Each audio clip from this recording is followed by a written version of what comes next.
کہانی کچھ یوں ہے کہ خیبر ایجنسی کا ایک ٹرک ڈرائیور ڈیورنڈ لائن کے آر پار منشیات کے کاروبار سے منسلک تھا کہ بلی کے بھاگوں چھینکا ٹوٹا اور افغانستان میں سوویت یونین گھس آیا۔ CIA کو حاجت ہوئی مجاہدین کو اسلحہ پہنچانے کی، لہٰذا واقفان حال اسمگلرز کی بن آئی۔ ہمارے ہیرو نے افغان مجاہدین کو آیا اور واپسی پہ خالی ٹرکوں میں منشیات لانے لگا۔ اتنی منشیات کے 80 کی دہائی میں بیلجیم میں اس کی 6.5 ٹن حشیش پکڑی گئی۔ یوں اس جنگ میں پارٹنر ہو کے ہمارا ہیرو بھی ارب پتی ہو گیا اور اس نے لنڈی کوتل میں ایک محل بنا لیا۔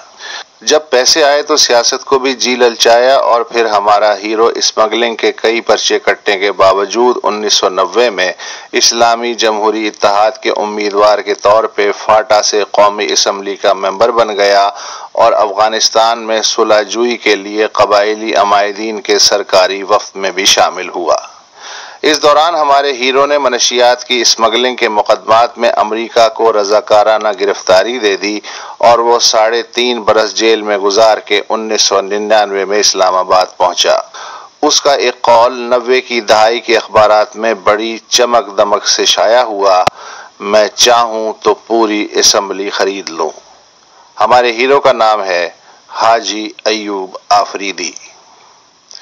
ڈیرہ اسماعیل خان والے گلزار فیملی کے فلاحی و خیراتی کاموں سے اچھے سے واقف ہیں۔ خدا نے پراپرٹی، لینڈ ڈیولپنگ، سرمایہ کاری اور گیس ڈسٹریبیوشن وغیرہ کے کام میں خاصی برکت ڈالی اور اثر و رسوخ بھی دو چند ہوا۔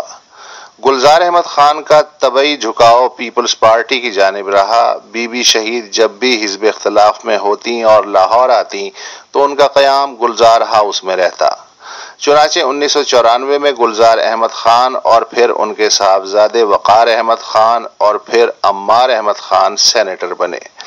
2003 میں جب گلزار احمد خان دوسری بار سینیٹر بنے تو خیبر پختونخوا اسمبلی سے سب سے زیادہ ووٹ حاصل کرنے والے امیدوار تھے۔